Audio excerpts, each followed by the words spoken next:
In this issue of Movies, we'll ride high with Michael Douglas and Glenn Close, stars of Fatal Attraction.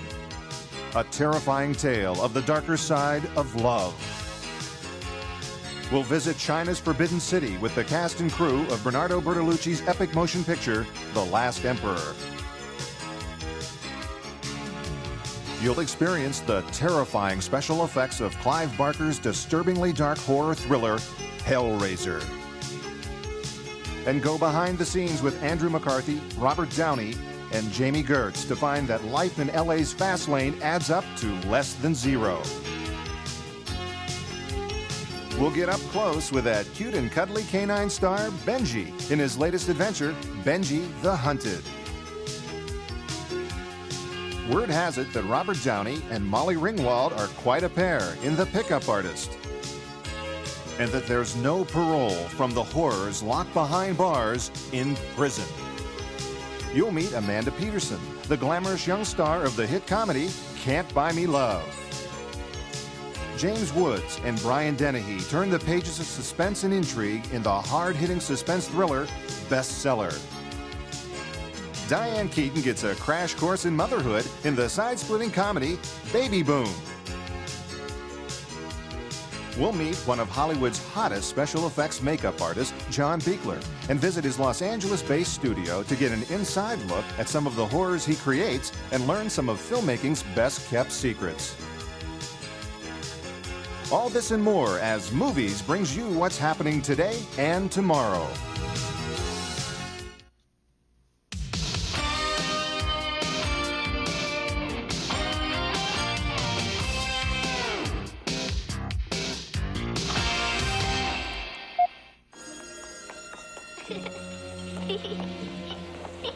The Last Emperor is the story of Puyi, China's last imperial ruler. The gates of the Forbidden City were opened for the first time to Western filmmakers as Bernardo Bertolucci came to Peking to tell one of the most extraordinary stories of modern times. At the age of 3, Puyi had been worshipped as a god and hailed as the lord of 10,000 years. Yet, he was to face the revolutionary turmoils of 20th century China and to end his days working as a common gardener.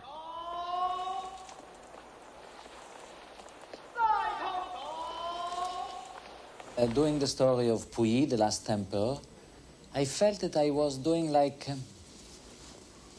I was telling the story of somebody who's like an extraterrestrial. He's a kind of Chinese E.T., a kind of Oriental Peter Pan, a man who didn't want to grow up. The film stars John Lone as the adult Puyi, who must live through China's most turbulent years. I have tremendous sympathy for him. I think he's a very simple man, got caught in extraordinary circumstances, end of an era and beginning of a new era in China. This is the detention center of the Fushun Bureau of Public Security. This was a Japanese prison. Many of you may remember it. Because you worked with the Japanese, you were responsible for building it, and you filled it with innocent people. How could this happen? And I don't think he's a dark force, he's a light force. He's pure, he's innocent, and he's tremendously isolated, emotionally and physically. You will begin by writing the story of your lives and by confessing your crimes. I advise you to be frank and sincere. Otherwise, things can still go very badly for you. For Chinese-born John Lone, working with director Bernardo Bertolucci was a rewarding experience. We have a very good communication. We don't rehearse beforehand. But I think we all come in prepared, including himself. Once I come in, I show him, he criticizes, he make comments, I continue to adjust, and then finally it felt quite comfortable, and I hope it looks that way. Then you wait a moment, and then you start to play. And after a few seconds, there will be... John is a very rare case of somebody able to put together the lesson of the Peking opera with the actor's studio. Was a time I was her only one, but now I'm the sad and lonely one. Ba-ba-boom, ba-ba-boom. Now she's gone and we're through, Lord, I'm blue.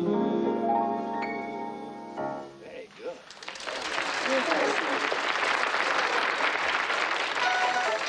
I'm the byproduct of the East and the West, and the future is ours. There's no question. You cannot exist in your own little empire anymore. The world has to come together. And I have the best of the both worlds, and I will become a bridge, regardless I like it or not, between America and China. The filming in China was not always easy, with an Italian crew, an English and American cast, and thousands of Chinese extras. You know, film made by international crews are always a bit complicated. At the beginning, there is a problem of communication because you grab a walkie-talkie and who will answer your question will be maybe, for an Italian will be in English, for an Englishman will be in Chinese, for etc. So at the beginning there is a bit of confusion, but I love the confusion of the set. I think that the confusion is a very creative kind of atmosphere. The filmmaker's biggest achievement was being allowed to film inside the Forbidden City, the former Emperor's Palace, where no Western cameras had ever before been permitted. There have been a number of films made over the last 40, 50 years about China, which have been made entirely in studios or on backlots. And this was a unique opportunity that the Chinese were prepared and happy for us to film in China. And it's really the first time they've given such a wide approval to a foreign film to be made, especially about modern China. We were allowed to shoot, first of all, in the Forbidden City, which is this incredible set, maybe built up 600 or 700 years ago, thinking of a great movie. It's incredibly cinematographic. At one side, it's the story of a man, and a story of a man in conflict, and a drama, very strong drama. On the other side, you have this epic, exotic backdrop for the film to be shot, and I feel that that combination is irresistible to an audience. Thanks to Bernardo Bertolucci and his talented cast and crew, the gates to China's Forbidden City will remain forever open in The Last Emperor. Michael Douglas and Glenn Close star in Fatal Attraction. We are attracted to each other at the party, that was obvious. You're on your own for the night, that's also obvious. A terror-filled tale of the darker side of love. And where's your wife? Daddy! Honey, oh, got it. And you're here with a strange girl, being a naughty boy. I don't think having dinner with anybody's a crime. Not yet. Will it be? Dan Gallagher is a successful New York attorney, happily married for 9 years with a 5-year-old daughter, who made a little mistake. Just on one particular weekend, circumstances were such that his wife and daughter were out of town. He happened to be in a situation with an attractive woman and had a brief affair. And from that moment on, things begin to deteriorate and take on a unique life of their own. How long have you been married? 9 years. Do you have any kids? Mm-hmm. Got a 6-year-old girl. Sounds good. Yeah, I'm lucky. So what are you doing here? For Glenn Close, just landing the role of Alex was a challenge. I fought like hell for the part. I had to prove to them that I was right for the part. Nobody initially thought of me. In the film, Alex's affection for Dan soon turns into a dangerous obsession.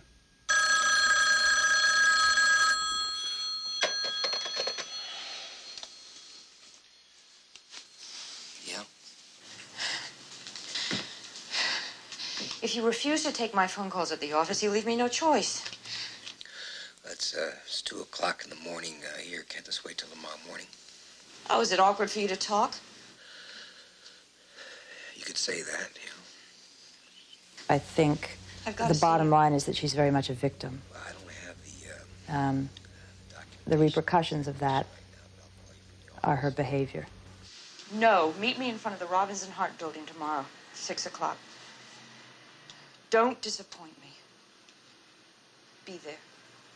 I think the thing that I love about her is that she's a very real character. I think there's a lot in this character that hopefully will ring very true, because a lot of what she says is absolutely true. This has got to stop. Dan, if you'd agreed to see me, I wouldn't have called you. You get it? All right, it's over. There is nothing between us. You mean you've had your fun, now you just want a quiet life? Why are you doing this? Doing what? You need help. Don't tell me what I need. You need to shrink. Why are you so hostile? I'm not your enemy. Yeah, then why are you trying to hurt me? I'm not trying to hurt you, Dan. I love you. You what? I love you. It was really, literally, practically the only script that I'd read that I couldn't put down. In fact, I honestly didn't want the thing to end. The story was such a wonderful cliffhanger that I found it irresistible. I just loved it. Because it's scary. For any married man on earth, it's terrifying. Is this what you want to talk about, our imaginary love affair? I'm pregnant. In a world where weekends between consenting adults become a way of life, it makes you think a little bit more about who you spend the weekend with. I've got to see you. This is going to stop. No, it's not going to stop. It's going to go on and on. She keeps calling the apartment. Hello? Every time Beth answers the phone, she hangs up.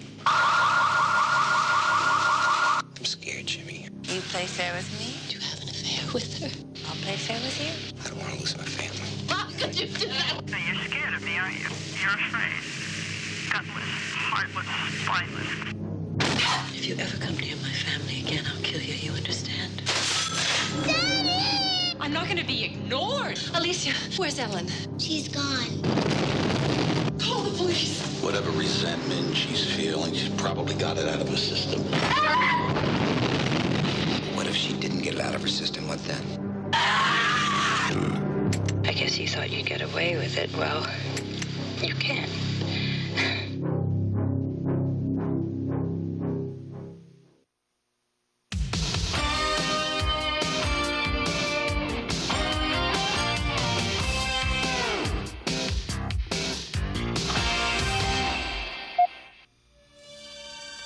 There are boundaries we have yet to pass. A box? Not just any box. And forces we have yet to learn. It opens doors. Doors to the pleasures of heaven or hell. His brother's bride. Her darkest secret. Theirs were desires that no man should seek. I'll do anything you want. Anything.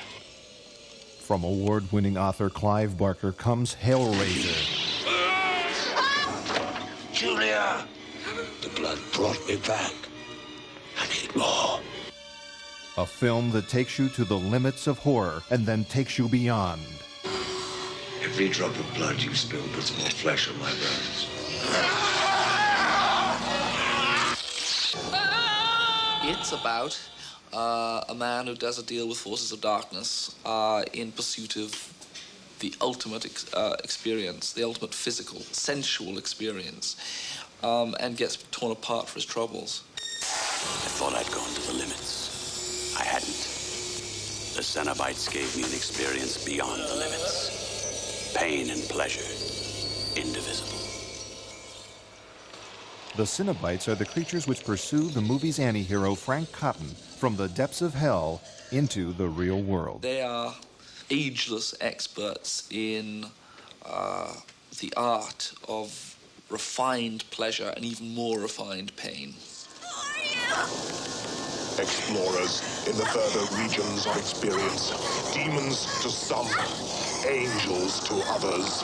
They have made an aesthetic and indeed a lifestyle out of corrupting their own bodies tearing them apart and reconfiguring them in various ways with hooks and various skinning devices. We've gone out of our way, Bob Keane's team and myself have gone out of the way to design monsters which are not going to really resemble anything that would have been seen before. That's my hope, anyway. I should like to say that it's very much a team thing. I don't work the same way as a lot of sort of people do, and that's dictatorship. I draw on my team, and hopefully I draw their ideas in. We have a sort of think tank. As far as developing techniques go, you develop on every film new techniques. It's not a something you can just look up in a book.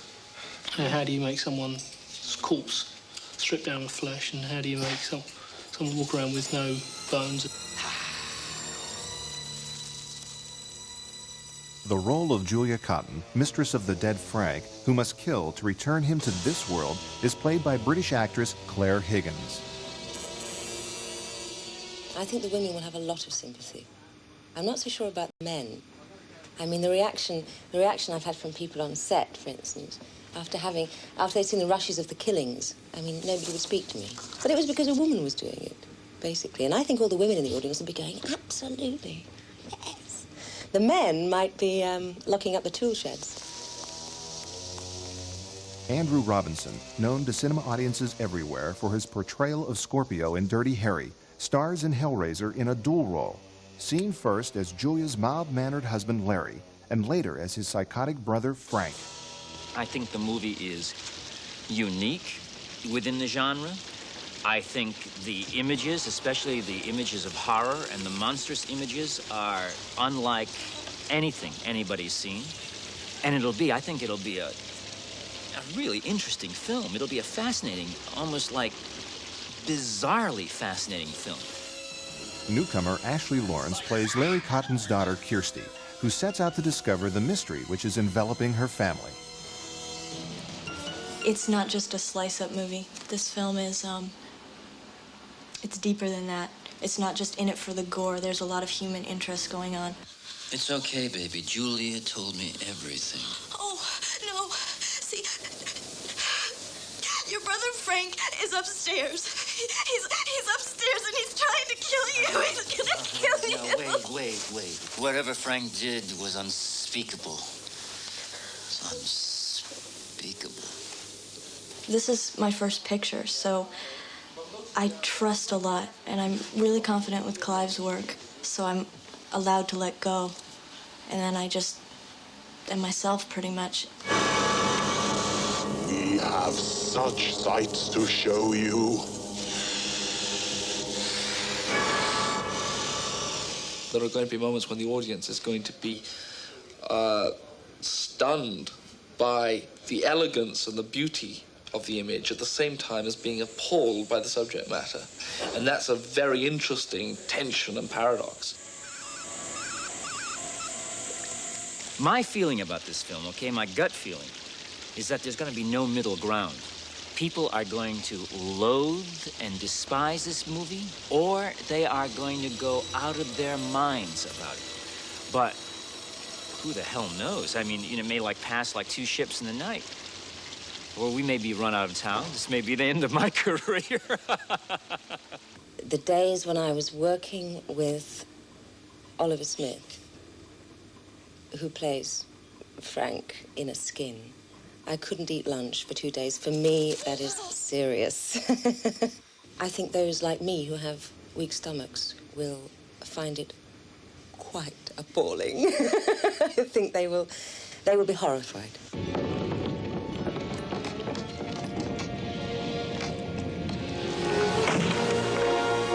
There is a happy ending, but not for everybody.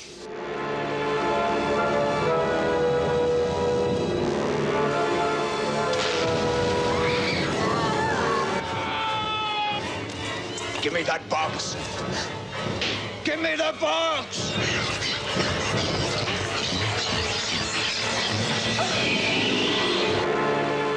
Hellraiser, Satan's done waiting.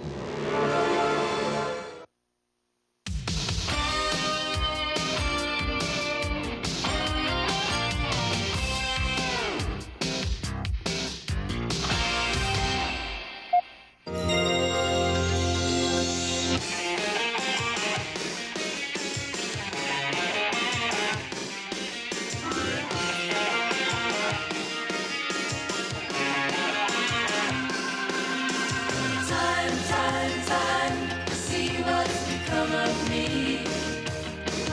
While I looked around for my possibilities, I was so hard to please. Look around, leaves are brown, and the sky is a hazy shade of winter.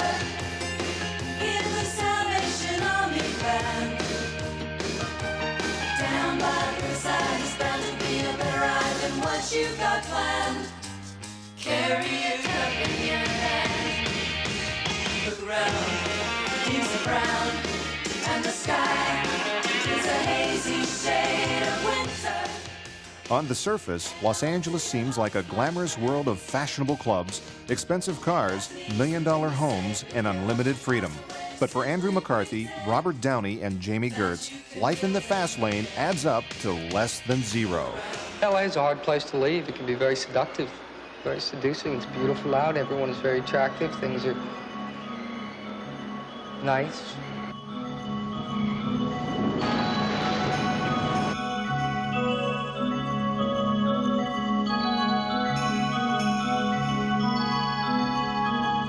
Less Than Zero offers a disturbing look into the lives of three teens from Beverly Hills who find themselves caught on hell's roller coaster to the bottomless pit. In their desperate struggle to find independence, they learn that money doesn't always guarantee happiness.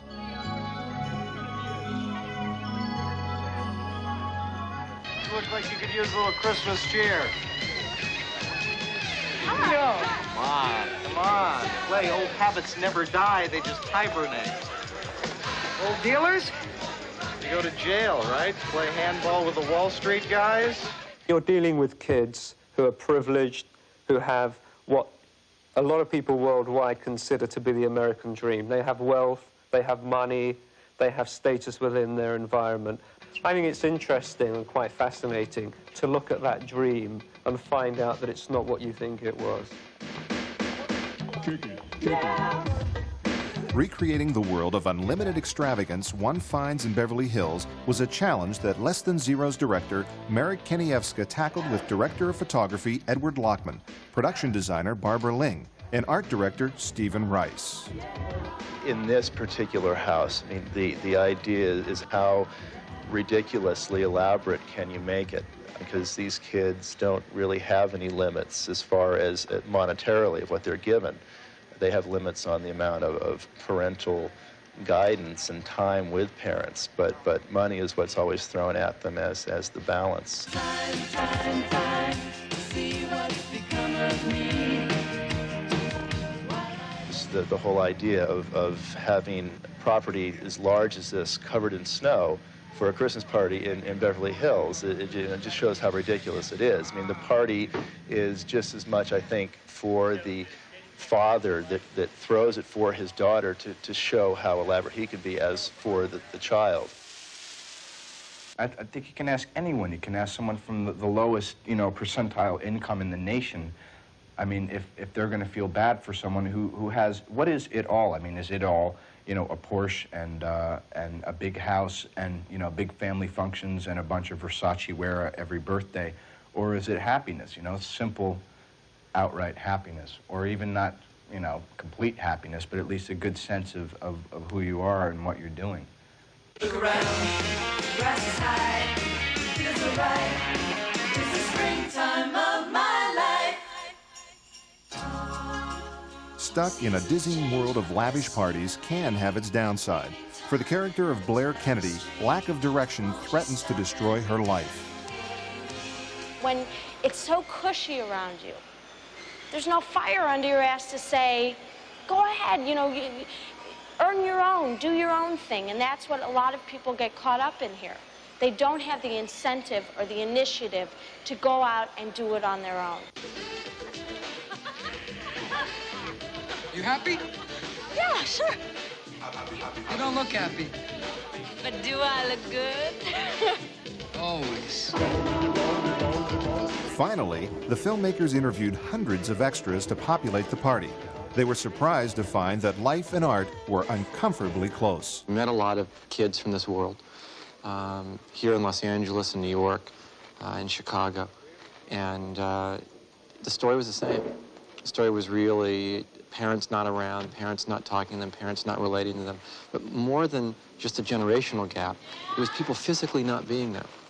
And it contributed to a sense of loneliness and isolation for a lot of these kids. I have to say, it was almost like a nightmare listening to them talk about the problems they had had with drugs, the fact that now at age 15 or 16 or 17, they had been out of rehab for a year, or alcohol. Something is wrong with the American dream.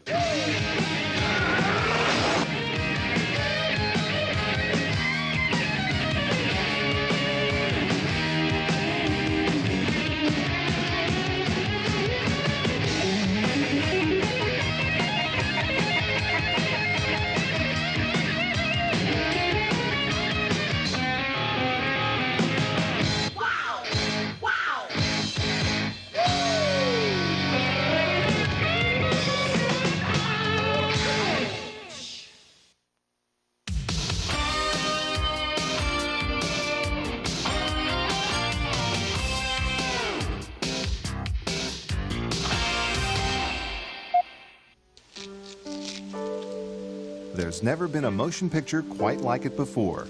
Walt Disney Pictures' latest movie, Benji the Hunted, marks the first time a story has been told on film entirely by animals. It's something that's never been done before. I think that's part of where the excitement is, because out of the entire picture, there's only like maybe 12 minutes of people and dialogue. And Benji and the other animals in the film have to carry the entire movie.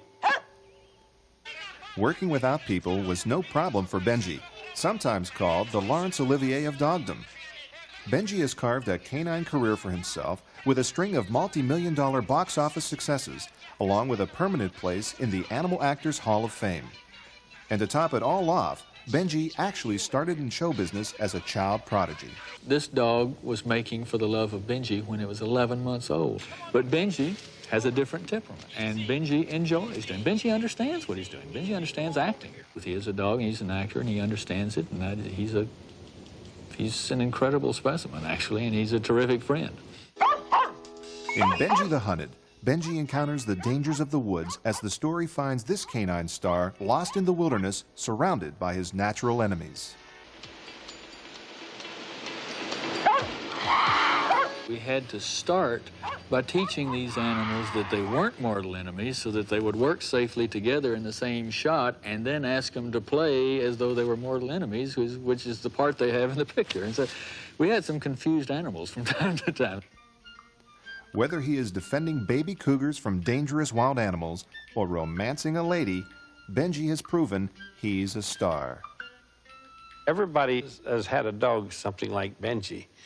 We call him an all-American dog of definite questionable heritage. He's just got a little bit of everything in him, so people came and said, I had a dog like that. With the premiere of Benji the Hunted, Disney's newest canine celebrity will be back in the limelight bigger than ever. Benji, tell me this. Do you really like being a movie star?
prison, where no one serves a life sentence. If you know anything about skipping, you'll know this is quite fascinating. The swing of the rope must be from the wrist in both cases, otherwise the rope will not turn evenly. And you can have formation skipping teams of any number. Would you like to join? Linda Mansell is not like the other girls in her hometown. Yes.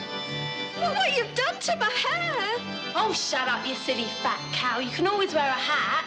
Your father has cut Gracie Fields' hair.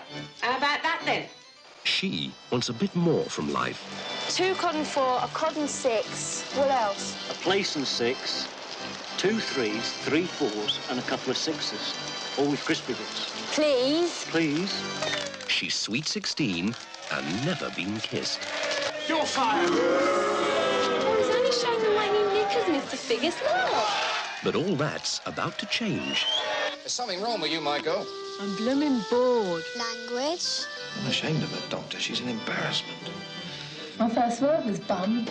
Really? Ah, you're the troublesome one, eh? Nothing but trouble. That's the way it's always been. This is my father speaking. Ever since she could speak, she's not had nothing but filth. Linda just said up your bum. Up your bum! You get God's gift, don't you? I think I'm all right, thank you very much. You don't know what you're missing. Neither do you. This is my father. Sometimes I don't. An insult to my dead mother. That's it. That's enough. In, out, shake it all about. Am I the only one who does it? Do you feel guilty? What about? In a quiet seaside town on the south coast of England, one girl has dared to be different. Wish you were here. Ladies and gentlemen, I would like to apologize for this disgraceful display. He was tormented in school. You dropped your books? He was humiliated in the streets. Come on, asshole! Crack! And he was abused at home.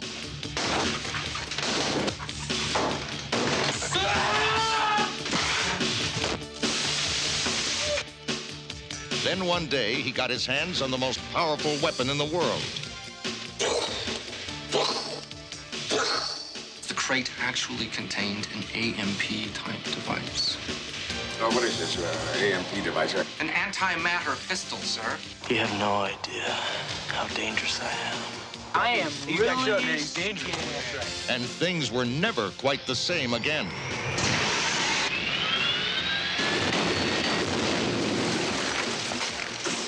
Imagine how this 15-year-old boy feels. To me, he's the enemy, a threat. That's the way I have to look at it. Stay back! I'm on the 3rd step.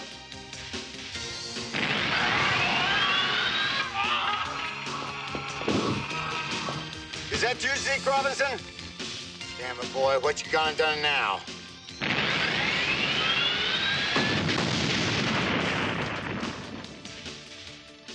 I wouldn't want anything to happen to you. You're about the only fun thing that has happened. I like you.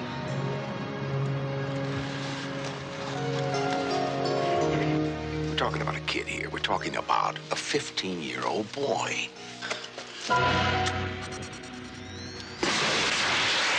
You're my girl. No, I'm not. I'm Zeke's girl now. I got him, Earth! Do something! Oh, no!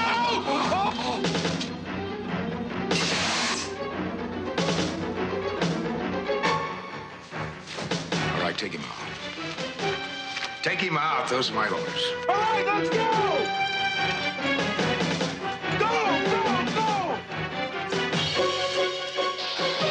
Let's get out of here now.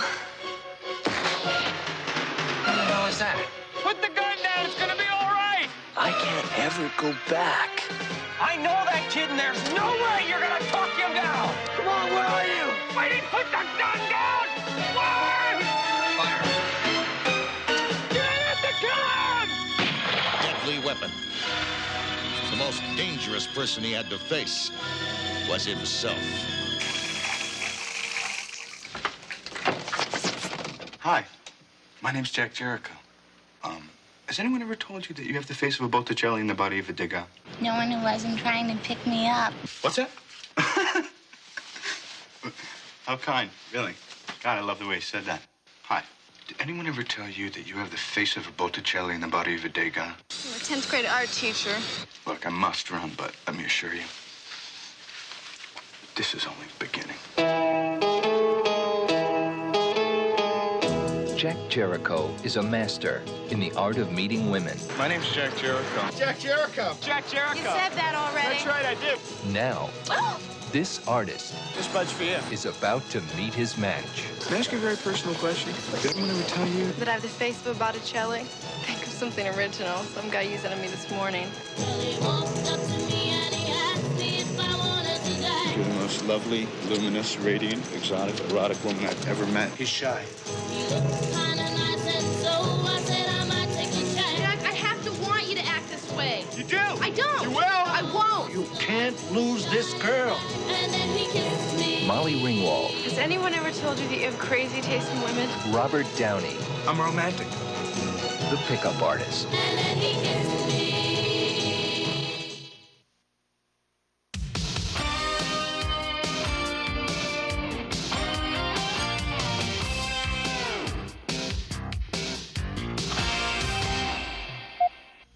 Can't buy me love, love, can't buy me love. Can't Buy Me Love is a fresh new motion picture that takes a step beyond the crazy antics found in most teen movies and instead gives a comic but heartfelt look at the real anxieties of growing up. I think our film is very realistic, you know, and it's just, it's realism is what makes it, you know, it a happening movie because it's not a cartoon, you know, and real emotions is what I'm talking about. Filmed on location, Can't Buy Me Love from Touchstone Pictures follows the awkward struggles of high school senior Ronald Miller as he tries to win the attention and popularity he's always craved by making an unusual deal with Cindy Mancini, the hottest girl in school. I want to rent you, huh? You want to rent me? Yeah. You pretend you like me, and we go out for just a few weeks, and that will make me popular. Just going out with me is not going to make you popular. Well, I have $1,000. It says it will. Ronald finally gets his wish, and fun and games prevail for a while. But the real heart of the film starts to shine through when Ronald suddenly loses it all. All I ever did was think about you. Dream about being part of your life. And then I got this. It's the kind of story that they don't make much anymore about the real problems of teenagers and what they really care about, which is popularity. Whatever happens with the popularity thing, you know, stay yourself. Don't change to please them. We tried to go as truthfully as possible, you know, and to really come from our hearts and not make it too shticky and not make it too unrealistic. And we tried to, you know, get feeling into it. And I think a lot of the teen movies don't. All I ever wanted to do was get close to you. And then, when I finally got there, it wasn't me anymore. It's got its deep, deep moments and real intense feelings. And it's also a romance, because we do have romances, and we do have heartfelt romances. And the adults say, but they're teenagers, you know, they say they love each other. But we do experience it. And it's important to show that, you know, that it happens. Go for it! Donald!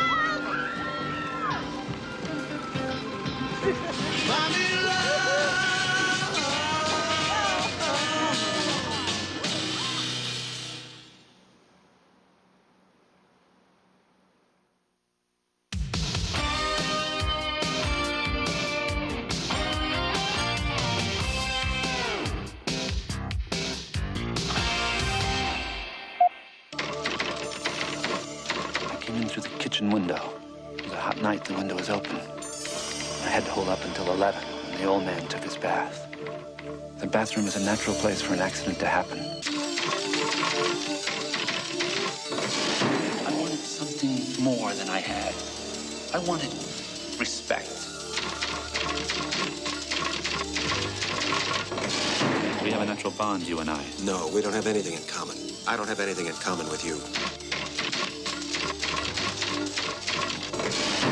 Can't let this one get by you, Dennis. Bestseller. The subject is an assassin. I removed the liabilities, and I provided some of the assets. Do not move! The author is a cop. Hey, stay back! There's some police emergency! I like you, Dennis. Police! Not enough to sacrifice the book for. They need each other more than they can trust each other. Cop. Killer. Two sides of the same coin. Read all about it in my book. Why don't you just be a good cop and leave the killing to me? You like him, don't you? Yeah. And you're going to arrest him. She's the clean part of your life. I'm the dirty part. If they can survive to write the last chapter, they might have a bestseller. Needs an ending.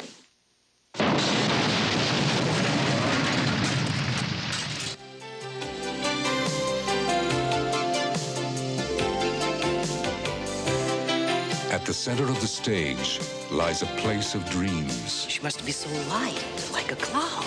emotions, Remember what men have done to you. Remember? truth, You're lucky that I don't love you, Anton. Forgive me, I'm sorry. You're not sorry. You have no feelings. Mikhail Baryshnikov in a film by the director of The Turning Point, Footloose, and The Secret of My Success. I've never seen him before. You're gonna wish you stayed in the audience. He's the world's most celebrated dancer, a man who's won everything he's ever desired, but who's lost the one thing that matters most. All these years have passed by, and you haven't gotten mature somehow. I know there is something wrong. You don't know what it's like to dance without a spark. She's young, innocent, You're blushing. Haven't seen that in a long time. but she can give him back the magic. Anton, you shouldn't flirt with her. She takes you seriously. She's different. She's not cynical, for one thing. Could you try, please, to think of me as just a guy? I could try.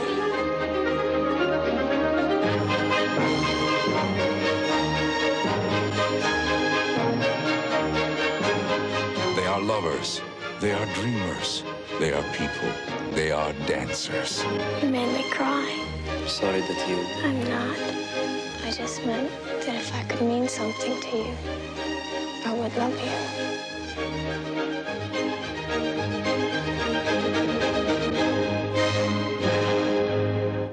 This is a 73. When I went to sell it, they only wanted to give me $3,000 for it. And it was worth 10. He's king of rock and roll. This is a 77 I bought in California. Had it all goosed up. $4,000? No.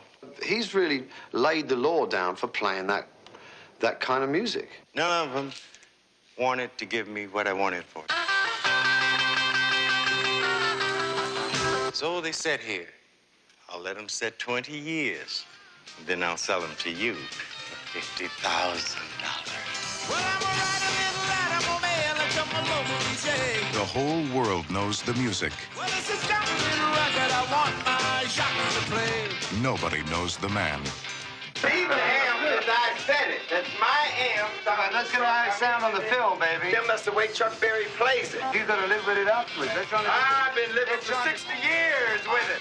He's the only guy that's hit me that I never got back.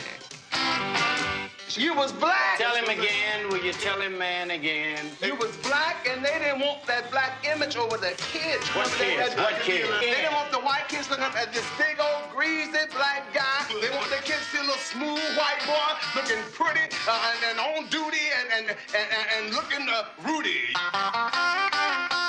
Nadine, honey, is that you? Riding along in my automobile. That's why I go for that rock and roll music. Don't blame me. Any old time you use it. Well, I'm 65, 70. I got my grandkids. Chuck Berry, yeah. I met Chuck Berry. Matter of fact, I backed Chuck Berry up one night. You did? Yeah. Musical performances by Eric Clapton, Robert Cray, Eddie James, Julian Lennon, Keith Richards, and Linda Ronstadt in a Taylor Hackford film. Everybody repeat after me. Hail, hail, rock and roll! He gave his life to the music. From the days of old. They gave him the concert of his life. Hail, rock and roll! Hail, hail, rock and roll. The more you find out about it, the less you know about it.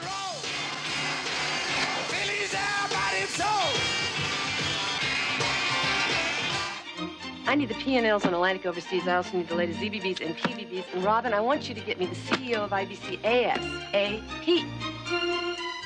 Not really great with living things. I think you are.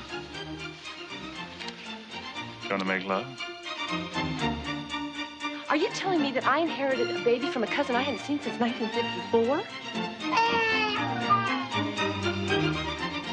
Your baby just barfed all over my boss. This is not my baby. I went to Yale and Harvard. I don't have children. I can still count on you 7 days a week, 48 hours a day. Of course. I mean, I'm not going to turn into Irma Bombeck. So why don't you tell me a little bit about yourself? I will teach your daughter to properly respect a man. Oh, Bon appetit.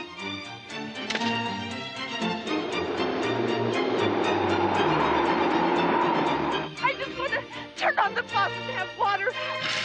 I don't want to know where it's coming from. Ah! I am a tough, cold career woman who has absolutely nothing in common with a veterinarian from Hadleyville.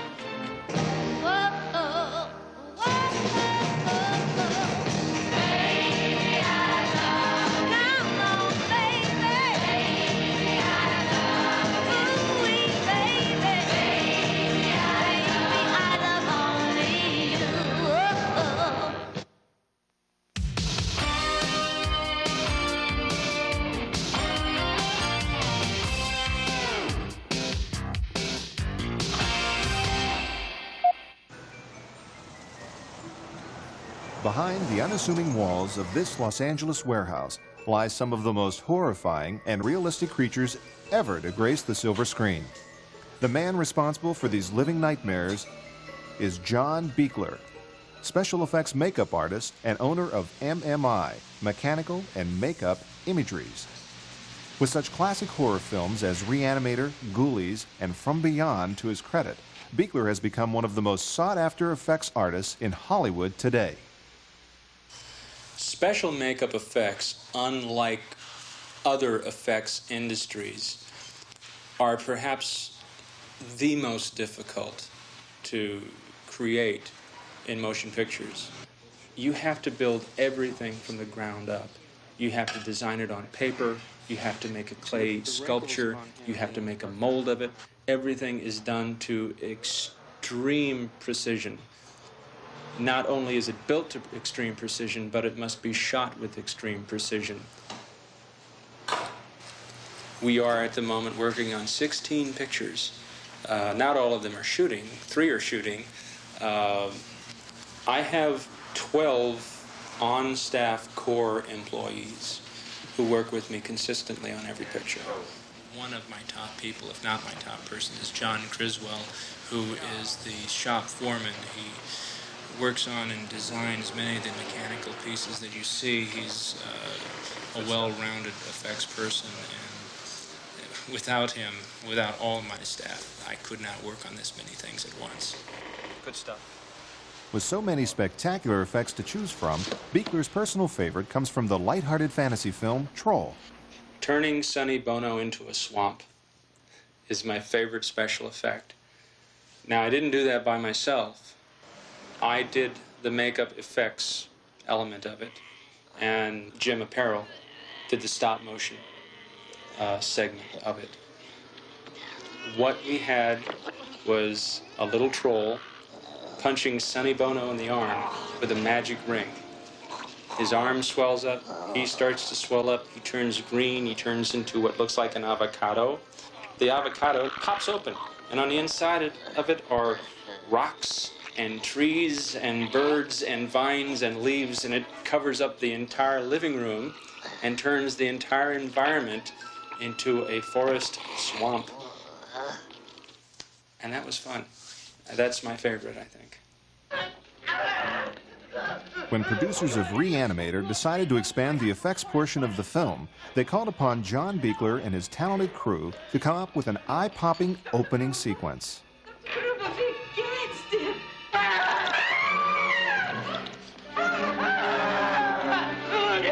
Grover!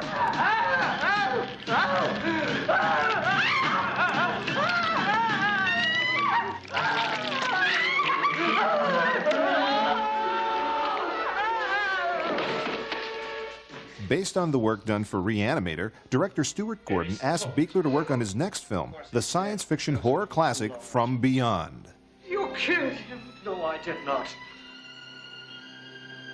I gave him life.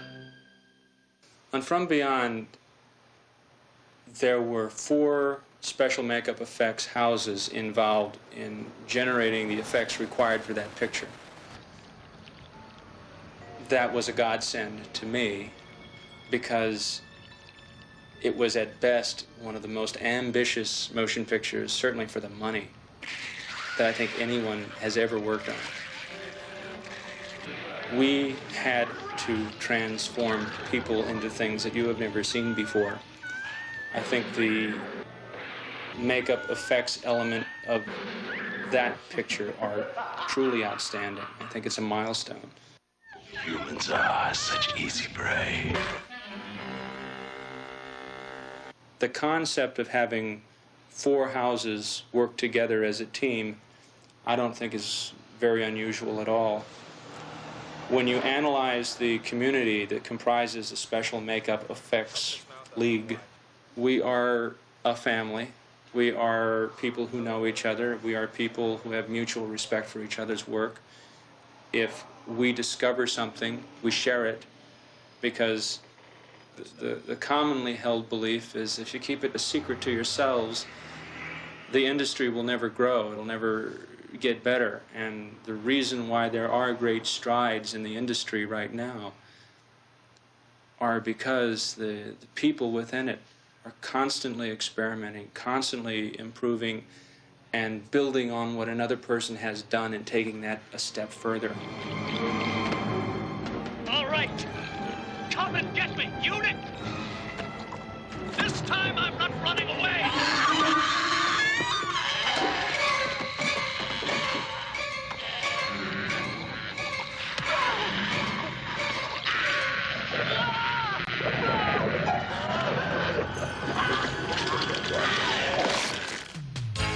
That's it for this volume. Join us again for the next issue of Movies.